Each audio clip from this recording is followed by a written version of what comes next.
Yeah, that's good. So you might get picked up by the client.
Okay, So fine. we timed it. So Okay. about 5:30.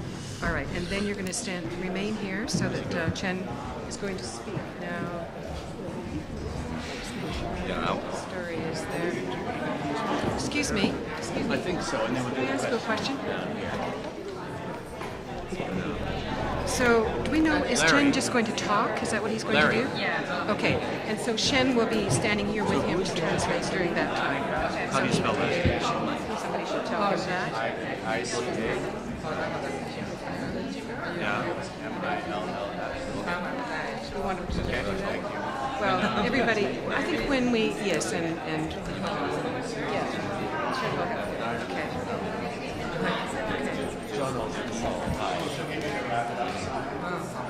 After the questions. Okay.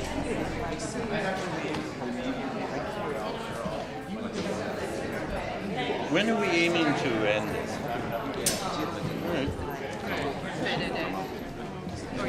No, I will. But Yeah. she's yeah. I'll just move. Yeah. We were about the same height. Yeah. Yeah, I'll just move the leg. Yeah. Okay. Yes. So when Chen, will you bring him to We'll just the, look So he's more maybe a little. I don't know. He's not going to speak long, but he speaks very independently. So very what? he Slowly? speaks slow. So, Okay. so I don't know time. I don't know what he's going to Okay, talk well, we about. should perhaps let him know that that's the amount of time we have allocated, and we're on a very strict schedule. Yeah. He said it's going to be brief. So. Okay, all right. Okay, But we got this part down. Pat. No perfect, I'm problem. glad. One for Xiaobo.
Am I just starting it or? Sorry.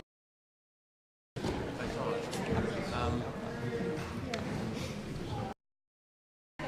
Can we start?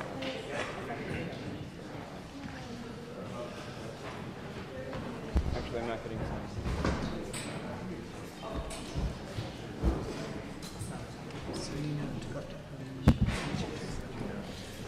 It sounds very sensitive, the microphone. Are you hearing noise from it, or what? Good morning, and welcome to the Public Theater. My name is Jeremy McCarter. I'm the director of the Public Forum, which is a series of conversations and performances here at the Public. The Forum is one of the ways that we try to fulfill the mission of the founder of the Public Theater, Joe Papp, who believed that it wasn't enough for a theater to put on shows. It had to make an active effort to make the world a better place.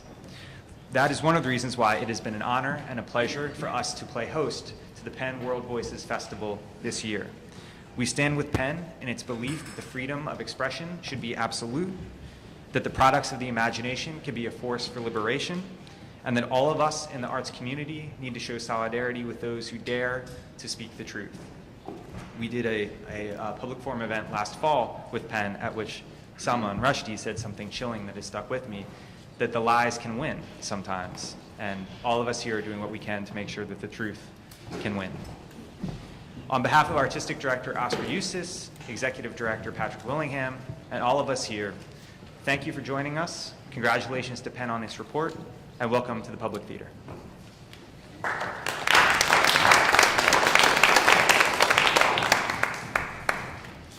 Thank you very much, Jeremy. I'm John Ralston Saul. I'm the elected president of the 146 Penn Centers in 102 countries, I believe it is, of which the American Penn Center is one of the great examples and one of the most powerful and one of the most committed. I want to thank you for joining us for this launch of the Penn, what we call the Penn Report, Creativity and Constraint in Today's China. I particularly want to thank Salman Rushdie and Yu and Chen Guangcheng for offering to share their ideas today, and actually for the fact that they embody in their lives and their work the spirit that animates this report and the work of Penn. I also want to thank the activists Shen Tong and Danica Mills, who've agreed to do the translating today. So, a great deal of talk about China, but what we don't stop to say is that if you look back over the last 3 years, they've been astonishing, remarkable years. 2 Nobel Prizes, won the Peace Prize, 2010 for Liu Xiaobo, and then the Literature Prize to Mo Yan in 2012. And if you think about it, this should have been, these prizes should have been and could have been an opportunity for unbridled celebration in China and around the world. Instead, every day in countries around the world, Penn members, tens of thousands of Penn members, are working to support and create a more open situation in China and between China and the world. And we're driven by a commitment to our Penn colleagues in China, among them Liu Xiaobo. It's now his 4th year in prison, and his wife, Liu Xia, who's in her 3rd year of incommunicado house arrest. But then there are also another 40, more than 40 writers, journalists, bloggers, who are in prison for their work.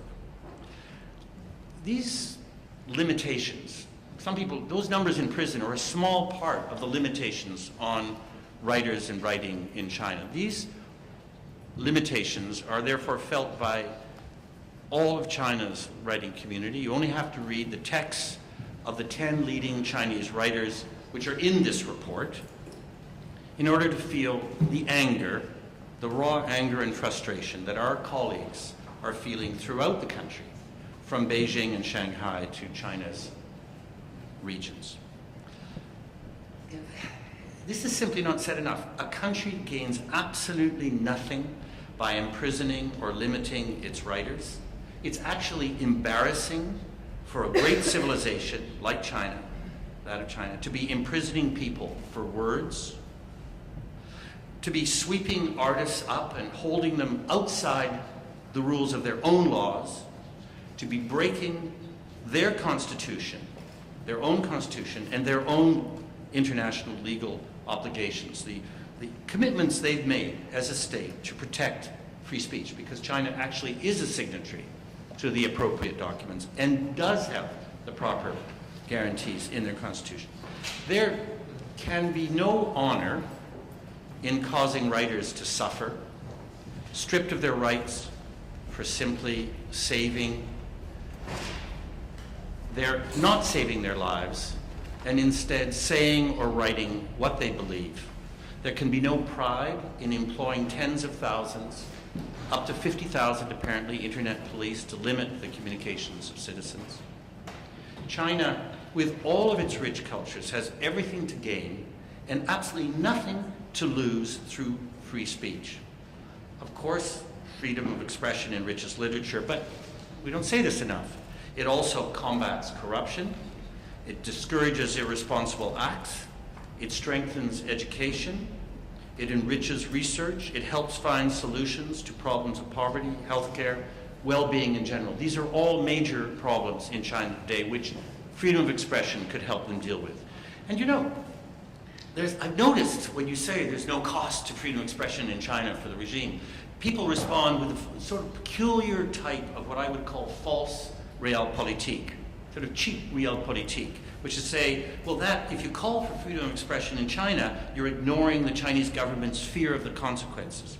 The reality is exactly the opposite. By not embracing freedom of expression, the government of China is taking a far greater risk. These artificial limitations on a vibrant civilization actually undermine the regime's authority. So the report we're releasing today measures the conditions for freedom of expression through literature, linguistic rights, internet freedom, legal obligations. This is an approach which is anchored both in the breadth of history, of Chinese history, and in today's realities. One that also reflects reflects PEN's founding and enduring principles. The recommendations we offer to the Chinese government and to our own governments in this report are fair and they're realistic, and we believe that these changes can be made. So many people, many hands go into a report like this. It's 5 years' work. They need to be thanked. They should be thanked for this final book report. PEN International is particularly grateful to the Independent Chinese PEN Center and to the PEN American Center for the research and the writing, and to PEN American Center and the PEN Secretariat in London for producing the report. We're also grateful to the Uyghur Center and the Tibetan Writers Abroad PEN Center, and to the dozens of PEN centers around the world who have carried out actions, campaigns, and publicity efforts on behalf of our colleagues in China.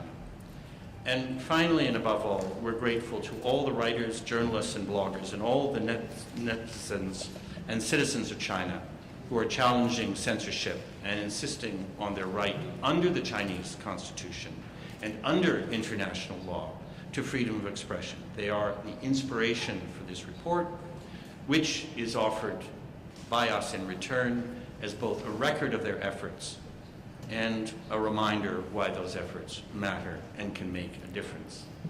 And now I'll ask Marion Botsford-Fraser, who is the chair of PEN International's Writers in Prison Committee, to summarize the report's highlights. Thank you, John. The PEN report, Creativity and Constraint in Today's China, is the culmination of 5 years' research and advocacy on behalf of writers, journalists, and bloggers targeted for their work in China. It's the product of a close collaboration of writers and PEN members inside and outside of China. The report tracks the fate of about 100 writers who were jailed, assaulted, held in extrajudicial detention, or hounded into exile during the past 5 years. Among those are 16 PEN members, including 2010 Nobel Peace Prize laureate Liu Xiaobo. The report documents an escalating series of crackdowns since 2008 in China, and also including the Tibetan regions, the Xinjiang Uyghur, and the Inner Mongolian autonomous regions. There's deep human cost to these crackdowns. Sentences have been lengthened dramatically. Writers are detained incommunicado without charge or trial, and they're subjected to abusive interrogations. In the essays that have been contributed to the report by Chinese writers, you'll see that even those who have not been individually targeted are restricted in what they can say and publish.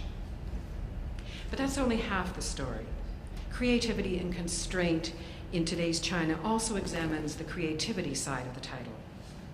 Without question, the increasingly assertive voices of China's citizens is the single most important phenomenon for free expression in China today.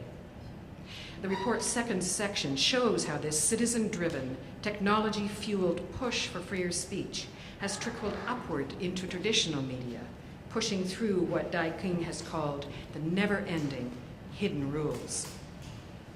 The third section of the report tracks the tension between literature and what's called the stability maintenance regime of the government. Literature, of course, is PEN's bedrock interest, and it is increasingly a part of China's diplomatic strategy and cultural policy. China and its literatures are now regularly featured at international book fairs. Frankfurt, 2009, London, 2012, Istanbul later this year. One of the more troubling trends that this report highlights is the determination of Chinese authorities to extend a censoring hand even to these international gatherings.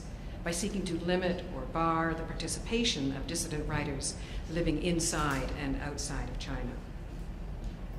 The report concludes with a series of recommendations, which, as John said, we believe are fair and realistic, and which we'll summarize later on.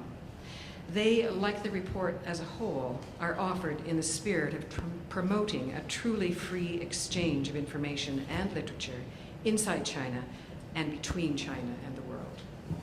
Thank you.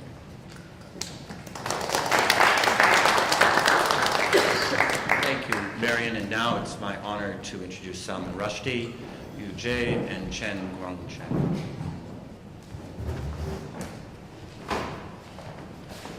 Thank you. I'm very happy to be here to support the issue of this report, which I think is one of the most important initiatives of PEN in recent years.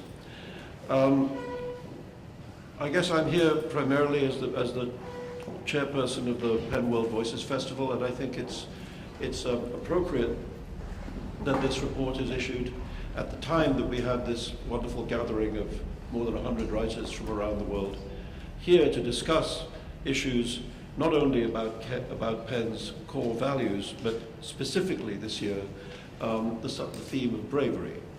And there's no question that many of the writers who've contributed to the report, many of the writers fighting for free speech in China, and not only writers, activists, visual artists, all sorts of people from the broad cultural community who fight in this way against the regime in China require a very unusual amount of courage to do so. It's also clear that the Chinese in recent years have been sort of ramping up the pressure on such individuals. It's a chilling phrase that's used in the report, the Chinese proverb which says that one must kill the chicken to scare the monkeys. And that's been very much the kind of theme behind the repression of these writers. If you can attack the most vocal, the most visible figures, it has a chilling effect on the broader culture. That's the theory, and that's one of the very important reasons for fighting against it. I think I can speak for the writers at the World Voices Festival that they would all wish to add their weight, add their names to the signatories of the letter that you've heard about. One of the things I think it's very important to say, because we hear this quite often, is that what's the use of things like this, and isn't it just irrelevant because the Chinese government is so powerful it'll go on doing what it will do anyway. And I think that's really important to rebut that argument. We've found over the years in PEN that when we have highlighted the cases of writers being abused by different regimes around the world, those regimes really do not like being highlighted in that way. And that we have a very, very high percentage track record of getting people out of trouble when they've been in trouble through the Freedom to Write Awards, for example. Every year, the writers whose cases are highlighted by those awards, an enormous spotlight comes on that case, and there's an extremely high percentage, I think in excess of 90% of those writers being freed within a relatively short period of time, 6 months or so. So pressure does work. Regimes, even authoritarian regimes, respond to pressure. We can see to a certain degree the case of Ai Weiwei when he was arrested and held incommunicado for a long time, that the international outrage that generated was, no question, in part responsible for his release from arrest. He's still obviously in a very difficult situation, but his situation was changed by international pressure, and it's important to go on doing that. So this stuff is not just, sort of bien pensant piece of impotence. It actually does work, this stuff, and it's very important, I think, that we keep cranking up the volume. I think especially because, as was said by previous speakers, there is this enormous rise in pressure from inside, the pressure through new media, through the internet, through publishers who are not in the thrall of the state publishing system, that people in China are really trying very hard to make their own feelings known, to express their desire for these freedoms. And I think it's very important that we parallel that by increasing the pressure from outside. I was saying earlier this morning, there was a phrase, unusually eloquent phrase from an Iranian Ayatollah that I read a few years ago to describe his efforts to try and stifle internet freedom. He said that it was like removing a ladder to stop birds from sitting on the roof. And even though China has, as John was saying, this very large group of people, like 50,000 people, tasked with the business of interfering with the internet and stifling individual freedoms, it still goes on. Not only does it go on, but it increases in force. There are more and more people every year doing this. So even in that case, removing the ladder is not preventing birds from sitting on the roof. And finally, I just wanted to say that writers and intellectuals in these situations, wherever in the world they are, enormously appreciate and value the power of support from around the world.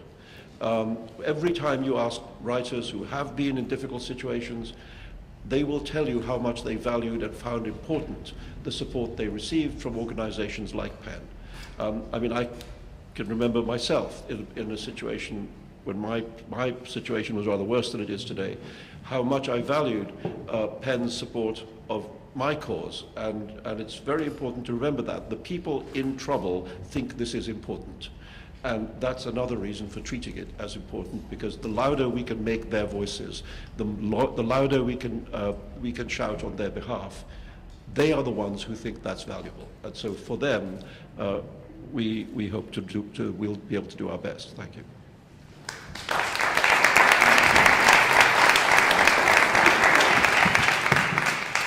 UJ.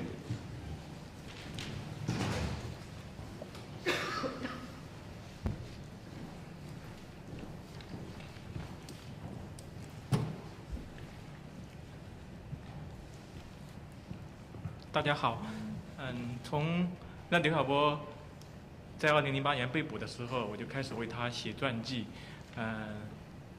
也正是因为写这本传记，我后来受到中国的秘密警察的非常残酷的身体折磨，后来也被迫离开中国，但是这本书最后几个月以前在香港和台湾都出版，现在正在翻译英文。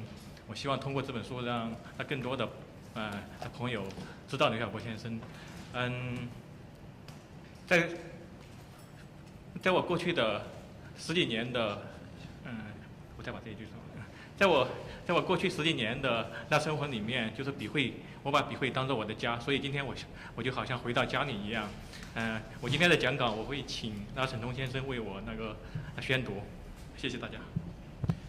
Hello, I'm very honored to be invited by PEN American Center to attend today's meeting.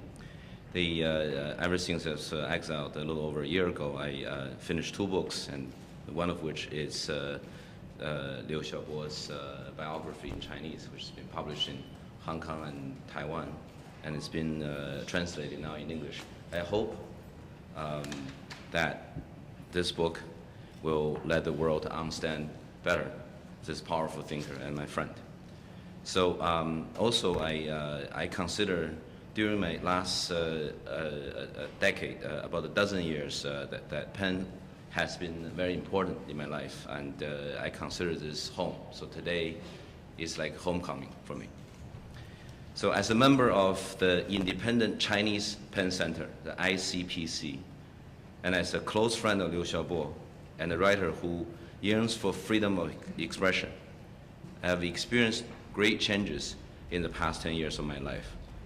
I was honored to be vice president of ICPC when Liu Xiaobo was the president. In defiance of the Chinese Communist Party's restrictions on freedom of association and assembly, we held meetings with our colleagues. We provided many kinds of support to imprisoned writers. Today, there are many writers and journalists in China who are jailed, imprisoned. Liu Xiaobo, who tried hard to save imprisoned writers, is now imprisoned himself. As for myself, I almost lost my life after experiencing torture. I was forced to leave my home and come here to continue writing. And I hope that we will never forget this hero, Liu Xiaobo, who is like Sisyphus in Greek mythology, rolling a huge stone up the hill. We also shouldn't forget those imprisoned writers who are not as famous as Liu Xiaobo. Their names appear in the report to be released today. While they're in prison and don't know about the release of this report, they certainly know that so many fellow writers around the world are concerned about them. So thank you. Thank you very much to everyone who has participated in supported this work. The ICPC can still exist in China because it's a member of PEN International. If the Chinese Communist Party publicly announced that the ICPC is an illegal organization, it would be as though they announced that PEN International is an illegal organization. They would not dare to do so for the time being. Over the years, many governments and non-government organizations, big corporations and tycoons have given in to the Chinese government's soft and hard measures because they are only concerned about doing business with China and pretend that they don't see the increasing serious human rights abuse. However, PEN International isn't like that. Instead, it continues to support the freedom of expression and other basic human rights of Chinese writers. And this reminds me of American writer Ernest Hemingway's famous book, For Whom the Bell Tolls. The bell tolls for every one of us. If we forgot our brothers and sisters who lost their freedom due to their words, we do not deserve to enjoy freedom. Liu Xiaobo has said that you can imprison my body, but you cannot imprison my soul. In the Bible, it says that those who kill your body cannot kill your soul. Do not be afraid. Last year, when I was given the Civil Courage Prize in New York, my 5-year-old son, Justin, asked me, "So Dad, you write in front of computer every day, unlike my best friend's father, who is a fireman. So why can't you win this award about courage?" I can't answer this complicated question for the moment. I can't tell him that the Chinese Communist Party's secret police hooded me, kidnapped me, and then they said, while bending backwards my fingers one by one, that as my fingers typed 10 million characters in articles against the Chinese Communist Party, all 10 of my fingers should be broken. They also said that they only need to make one call to their senior, and then they could dig up a hole and bury me alive in half an hour. In numerous nightmares, I have dreamed of the torture I experienced. That is China. A writer who speaks the truth needs to endure such pain. He needs the courage to do so.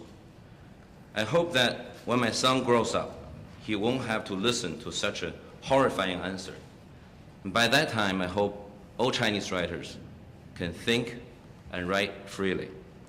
And by that time, Liu Xiaobo and I will meet each other again in Beijing and invite you all to host a conference for PEN International. In order for that day to come sooner, let us all work hard together. Thank you.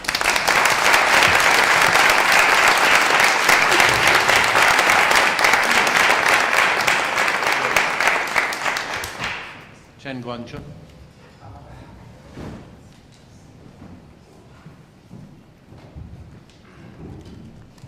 只有一个话筒，只有一个话筒是吧？好的，好的，好的，今天是世界新闻日，我到这儿来呢，主要就是想把我的简单的几个想法和大家分享。Today is International News Day. I want to share a few of my simple thoughts with everybody. 在现在中国处于变革的前夜，那么国际记者以及公民记者所起的作用是有目共睹的。那么大家有一个误区呢，就觉得我们国际记者的很多报道呢，共产党中央是不理不睬，但事实上并非这样。So at the eve of such technology changes, we see this explosion of citizen journalism and netizens activism, and many think that it's free for all time on the internet, and I disagree. 他们非常在乎国际舆论的关注，又担心呢，因为他们在乎而引起更多的关注，所以说就装聋作哑，装作不在乎。There's also those who think the international opinions do not matter anymore. In fact, I think it matters tremendously. When they're silent, they simply pretend it doesn't matter. 所以这个我觉得，特别是国际的媒体应该充分的认识到这一点。So I hope international press should really understand this and understand this dynamic. 最近6、7年来，网络的发展、社区媒体的发展，更起到了非常大的这种推波助澜的作用。In recent years, social media and the continued development of internet have really helped this trend. 那么，独裁者的本性就是要这个可以任意的剥夺你，而你不能反抗。你只要一反抗，他就要把你变成罪人。那么这种言论的逐步的随着科技的发展不可控呢，让他到08年的时候几乎要疯狂。It's it's the nature of a tyrant of a totalitarian regime that anyone who resists, they will destroy you. They will turn you into a criminal. And because of this harsh dynamic, by 2008, it's the pressure has built to a boiling point. 其实非常清楚的一个标志就是08年的时候曾经试图在每一个人的电脑上安装滤霸。那么这样个举动呢，让人进一步的看清楚了他内心的活动。The most obvious example in their fear for this greater freedom and the technological development is what's known as GFW. I think it's a great firewall in 2008 when Chinese government made an attempt and eventually actually failed to put a device in each individual personal computer and phone devices. 所以现在非常大的一个问题就是，他们花了巨资建筑的这个网络柏林墙，在把中国很多民众与世隔绝，试图达到这样一个目的。但是我们看到，现在是中国民众要知道，所以这个也不能完全起作用。Yeah, the unaccounted amount of billions of dollars have spent to build this Berlin Wall of the internet, but the effect is diminishing. 我觉得目前一个非常重要的任务就是我们要把笔尖对准这个独裁者的这种本性，同时呢，我们要想尽办法，各尽所能去推倒这一个网络柏林墙。So point your pen toward their fear and toward the cruel nature of tyranny, and let's all push down this Berlin Wall of the internet. 对，我相信中国社区媒体的发展将起到至关重要的作用。那么，对于民众这种意识的觉醒，结合信息流通的越来越通畅，那么独裁者向人民交回抢走的权利已是必然。So as the development, rise and spread of social media and especially the increasing awareness of the Chinese people, the days of tyranny, I believe, is numbered. 战胜恐惧可能还需要一段时间，但是我相信不会太久。那为了这个推倒柏林墙，为了拿回属于我们原本自己的权利，让我们一起努力。谢谢大家。To conquer fear will take some time, but I'm hopeful that it won't take too long. So let's all work together and to see that day happen in the near future. Thank you.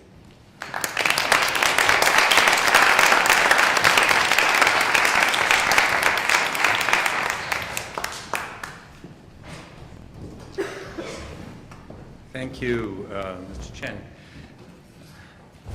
Salman said, and Marion said, and I said, I think all of us have said that the recommendations in this report there's nothing shocking about them, there's nothing surprising about them. We're talking about very basic things. These are fair and realistic recommendations, and they're the logical outcome of a report which pulls together the whole situation. You know, what's remarkable about the situation in China is that nobody sort of says, well, what does it all look like? You know, we have these stories of writers forced into exile, writers in prison, people beaten up. But then you look at the whole story and you realize the extent to which China is in effect being held back by simply not embracing some basics, which are the basics of long-term successful societies, whatever their announced political system.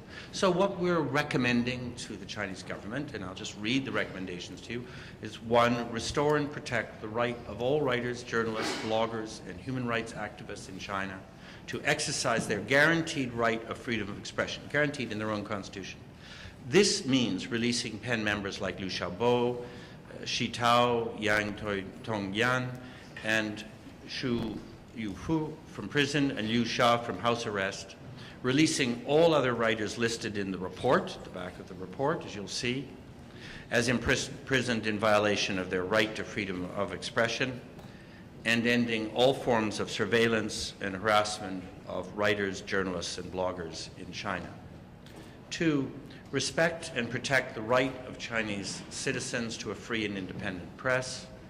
3, respect and protect the right of writers and publishers in China to publish without fear of reprisals or government interference. 4, uphold the right of all Chinese citizens to exercise fully their right to freedom of expression. 5, protect the free expression and linguistic rights of ethnic minorities and all who are living in so-called sensitive regions. These are the basic mechanisms of successful societies. This is what you do in order actually to stay in power, to progress, to have stability, to have honesty, to have safe minds. This is what you do. This is how you get it. Let me add 2 things. This report is being released simultaneously around the world, London and various places. And in addition, today in New York, we're delivering an open letter to the Chinese government signed by more than 100 of the world's leading writers, artists, and cultural figures. And it is sent in solidarity with China's creative community.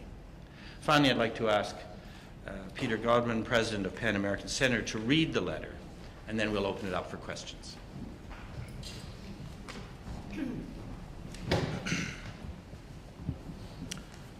Hello.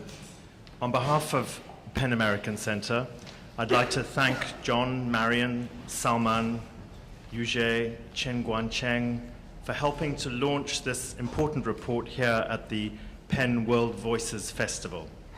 In a week when, as Salman mentioned, we're celebrating bravery in life and in literature. I also want to thank all the writers from across the world who are here this week to participate in our festival, including several who are in this room today. Like Pen Centers around the world, Pen American Center will be working in the days ahead to build international support for this Pen Report's recommendations. At Pen American Center, this will include enlisting the support of netizens on our side of the firewall.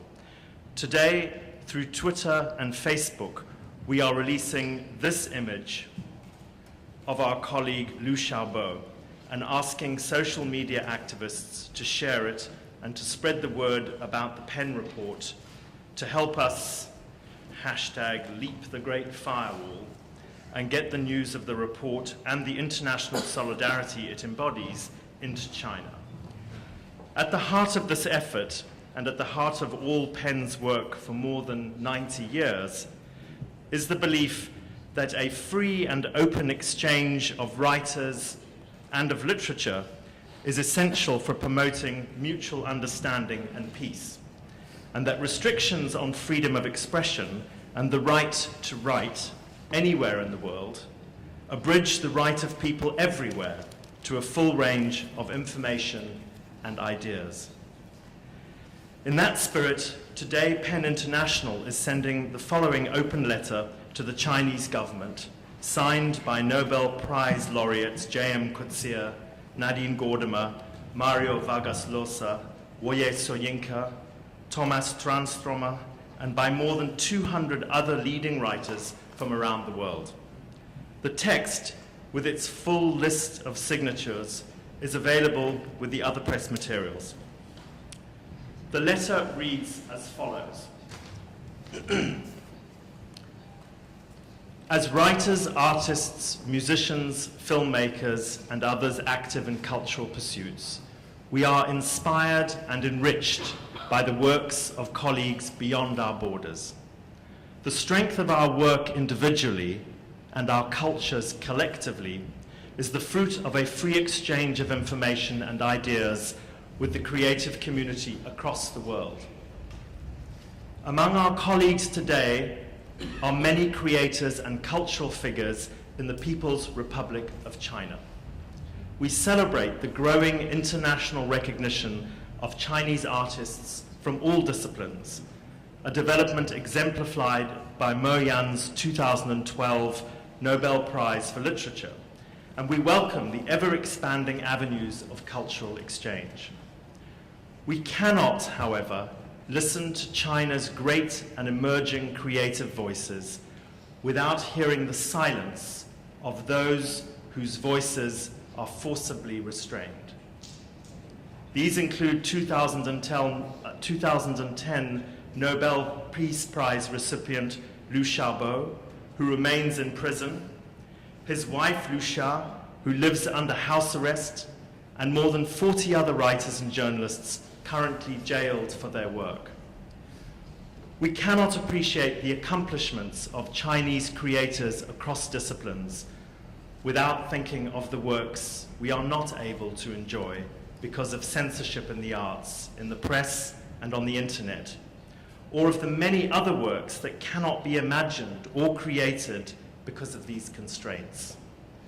The impact of these restrictions is set out vividly in PEN International's May 2013 report, Creativity and Constraint in Today's China. Our plea to China's new leaders is simple. Respect and protect the right of our colleagues and all of China's citizens to freedom of expression.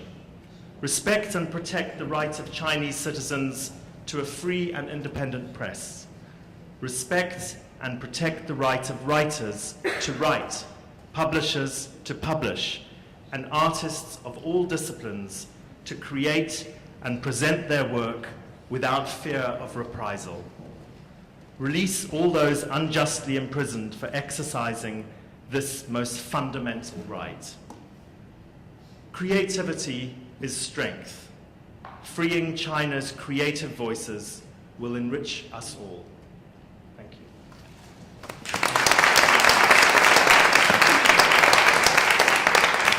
Thanks, Peter. Now, are there any questions?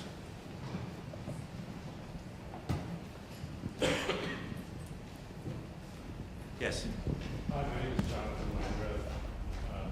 Landreth. I just moved back to the United States after 8 years in Beijing, where I worked as a freelance journalist. I'm now the managing editor of ChinaFile.com, a new online magazine at the Asia Society Center on U.S.-China Relations. I got a call from a BBC reporter this morning asking, as they pulled together their story for Press Freedom Day, whether we could recommend somebody who was could represent the official Chinese view, the official government Chinese view on censorship. And nobody came to mind, nobody who was articulate on the subject who spoke English. This was a requirement of the BBC reporter. And I wonder whether in all of your research, you came across people whose voices you needed to get to know in order to understand how to define the problem. Keep your enemies closer is the saying, and I'm wondering whether, in the spirit of sharing all of the information about this problem, there are people whose voices need to be brought to light, and do you get the gist of my question there? Well, yeah, no, I understand it. So these are people who would be speaking on behalf of the government. Yeah, I'm wondering, can we bring their names to light so that we know who to read? Others may answer this differently, but I think the point of the way the system works is that nobody wants to get their head up above the ramparts in a situation like this. So that when you're there, as you will have known having been there, you're endlessly meeting people who are thought to be with the government in universities, elsewhere, off the record, are saying a great deal about the changes that need to take place, but in order to keep their positions, they're not speaking up publicly, and indeed, by naming them, you're losing them their jobs and perhaps more. I think I suppose one of the reasons why many of us were disappointed in some of the statements made by the recent Nobel Literature laureate Mo Yan was that he went sort of further than not attacking the regime. We felt that he was in some ways defending the censorship system. I mean, I would never expect that writers had a duty to oppose any political system.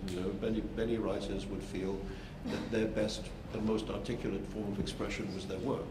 And I think that's true of Mo Yan. I think he's an exceptional creator of literary work and feels that that's how he says what he has to say. But so if people wish to take the kind of quietist position, let's say, I mean, that's something which is a legitimate thing for a writer to say, but I think he went a little further than that in order to actually defend censorship in China as a good thing. And that was puzzling and disappointing, I think. So, I mean, there, if you like, I mean, ask him. That's the case for the defense.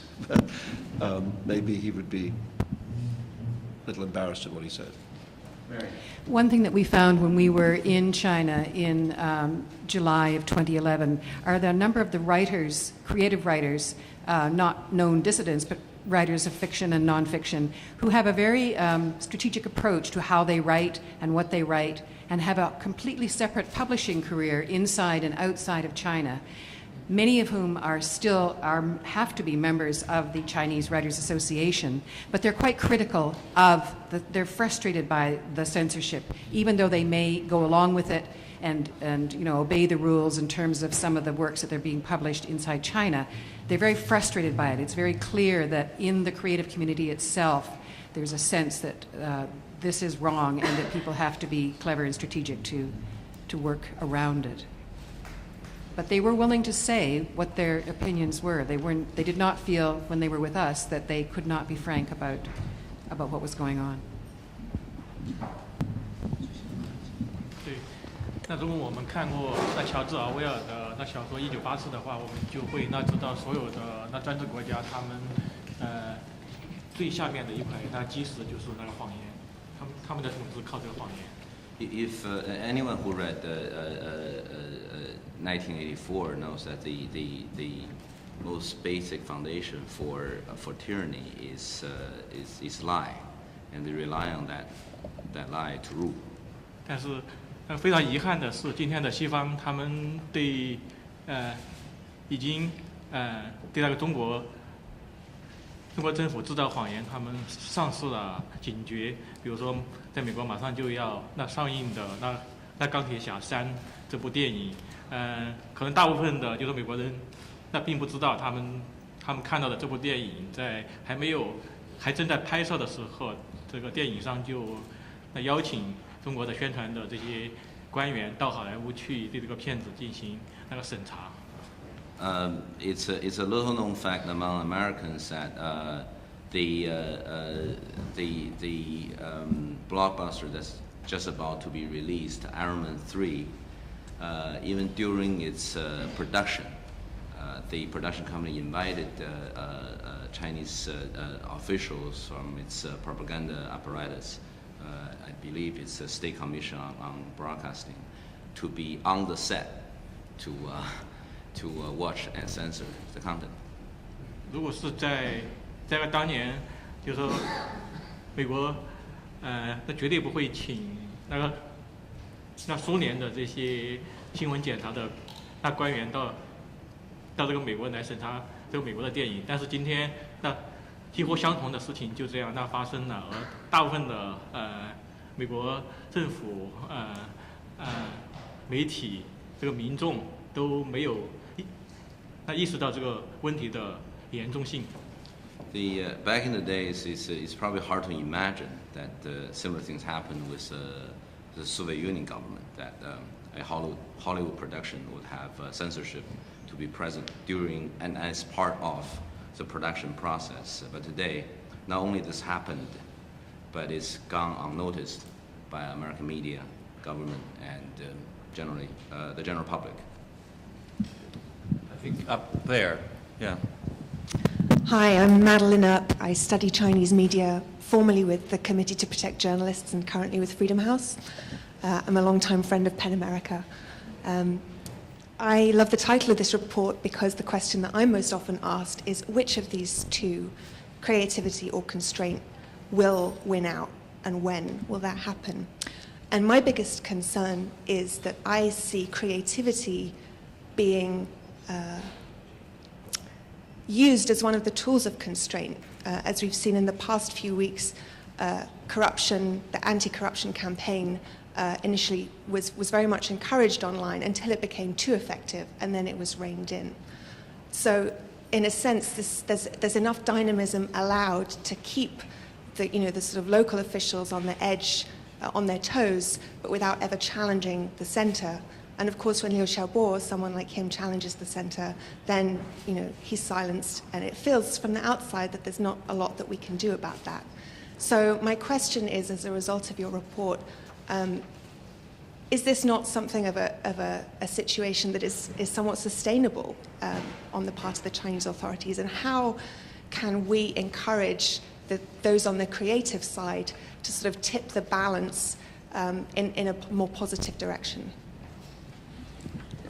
Well, others will say something more about it, but our belief and I think our look at history in the countries we've worked on is that it is not sustainable.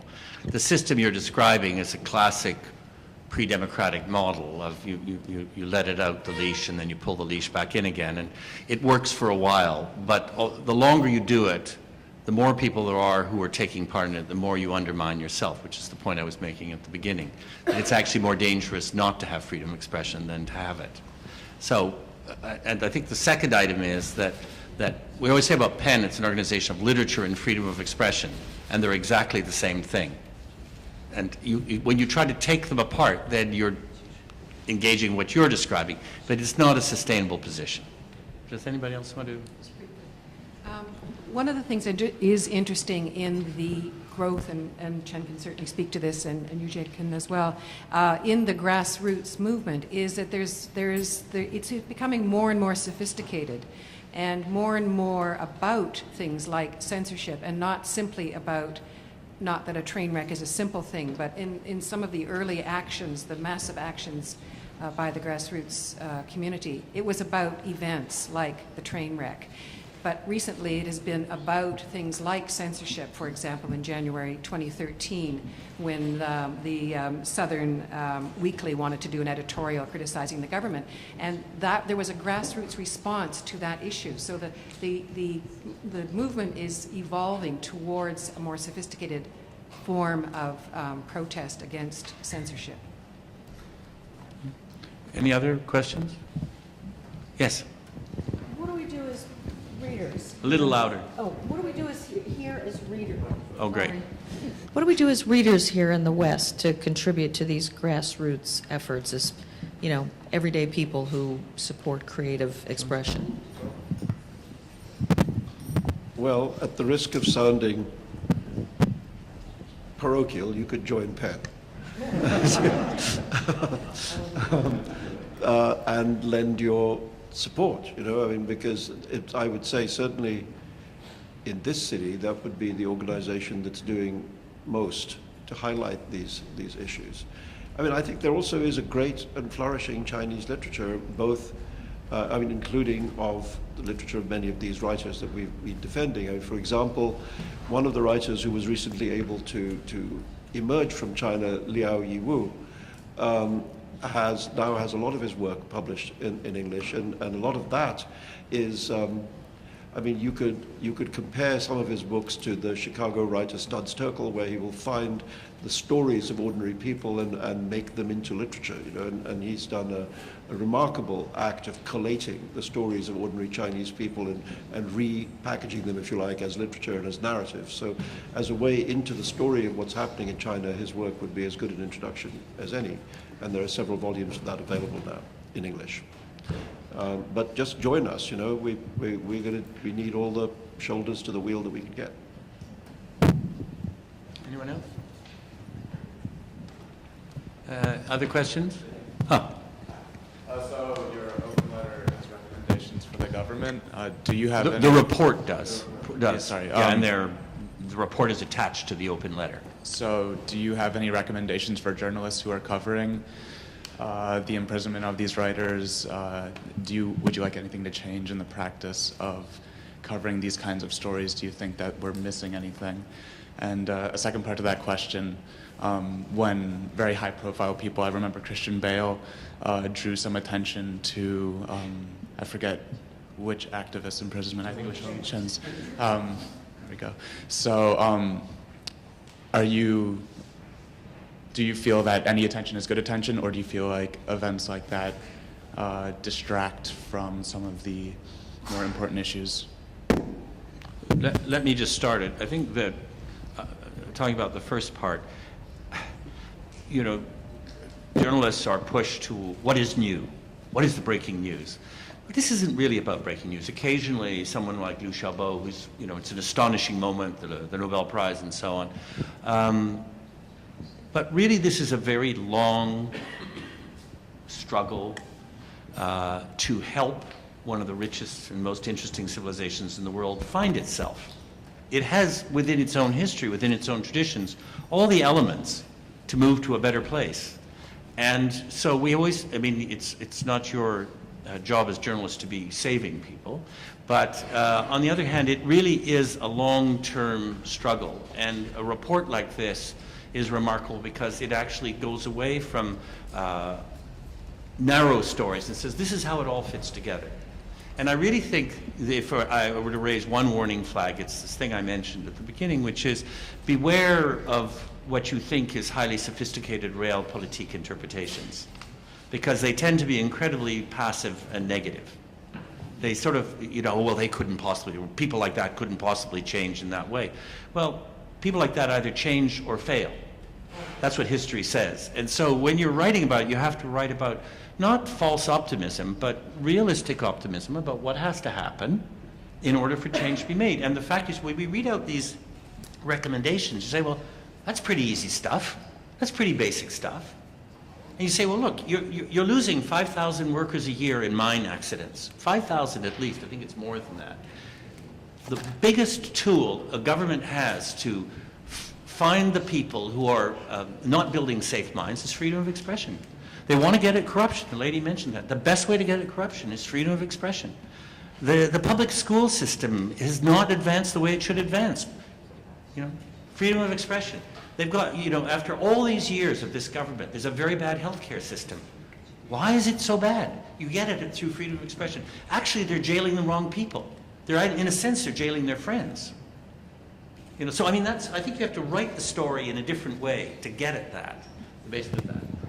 I mean, just very briefly, I think all I would ask from the press is please stay with the story. You know, I mean, there's a tendency that we all know about, that you report the story. It's not that you don't report the story. You do report the story when it happens, when it breaks. You know, what happens 6 months later? You know, what happens a year later? You know, I would just say, please just follow up the story. Stay on the story. You know, don't. We live in a kind of attention defective culture. You know, and I think one of the things that you can help us do is to keep the story going. You know, so that the attention stays where it should stay. I mean, as for your other question about what one might call the Dennis Rodman intervention, I'm not sure how useful that is in that particular case. But clearly there are well-known figures who can help bring attention to individual cases, and that would be beneficial. Maybe not Mr. Rodman. I'd also say that there are a number of good stories in this report, and many of them have to do with some of the things that have been happening outside of mainland China, but in Tibet, in the Uyghur territories, and in Inner Mongolia. And the other thing that is really interesting, I find, is looking very closely at the apparatus for tracking and the surveillance apparatus and what they call the 50% party, which is the team of thousands and thousands of people who actually censor the internet. So there are lots of interesting stories, and plus the essays by the 10 writers in here. Each of those is full of detail and information.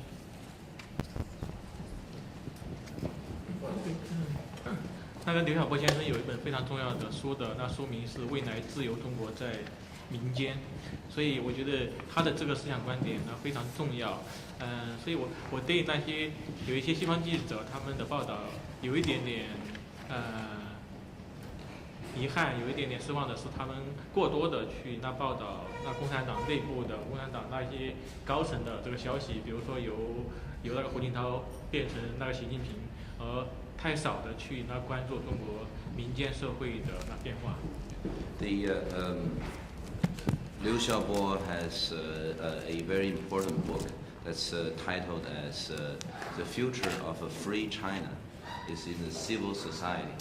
So I couldn't emphasize more because one of my rather a disappointment in the global or international press is this almost singular focus of intrigues and the happenings within Zhongnanhai, within the Chinese government, especially the central government, you know, from Hu to Xi and so on. And so I will reiterate Liu Xiaobo's point about the civil society.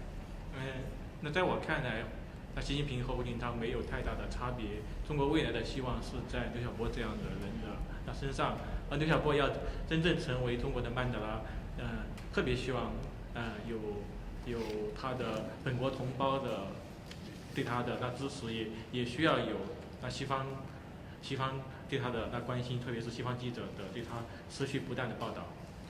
I'm of the opinion that there's very little difference between Hu Jintao or Xi Jinping, and as Xiaobo said, that the future of a free China is really in the civil society. Like Nelson Mandela, not only strongly supported by the society, but in this case Chinese society, but also the continued attention from international press. So, last question, lady here. This is an amazing letter that you've put together and sent out. My question to you is how, as PEN International, how do you guys follow up with your letter? You know, we're the original civil society organization. We basically invented this. 91 years old. When you become president of the American Center or president international, you look back and you see for 91 years we've been fighting these kinds of fights. And we know that they're long. We know it's not a fast fix in many cases, although our RAND system, where we actually go out really fast when people are arrested, actually works for many, many people. But we know often that it's a long business. I've just come back from Mexico. It's a long business. Turkey, it's a long business. These are not quick fixes. And so we have the Writers in Prison Committee in London. We have policy people. We have our different centers, like the American Center, the Canadian Center, the English Center, the Germans, the Japanese, who are all working on this. And one of the things that gives us the weight that we have is that we are like a virtual nation state of the word, a universal virtual nation state of the word. And so when we're talking about countries or situations, within the day, they're being talked about in over 100 countries by writers of all kinds, bloggers, Nobel Prize winners. So this is a kind of influence and power which makes people listen, and we simply keep at it on a daily basis. That's what we do. We keep at it, as Salman said. We just keep with the story, and we hope that you will keep with the story, and it's as simple as that, unless somebody has something else to add. Yeah. Just, I think one of the things that PEN and organizations like PEN, although there aren't that many, I mean, PEN around the world can do, is to reverse what authoritarian regimes are trying to do.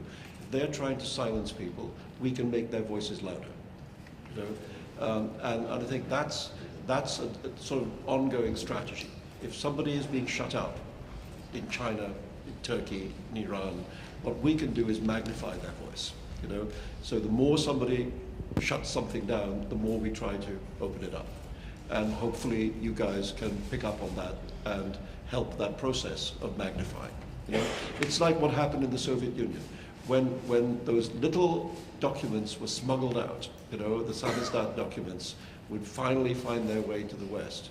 It was the Western media that magnified those voices and made people like Solzhenitsyn and Sakharov the important critics of their country, of their regime that they became. It's the same thing. We can bring the voices out, and then we rely on the media to magnify them. Thank you very much. Thank you.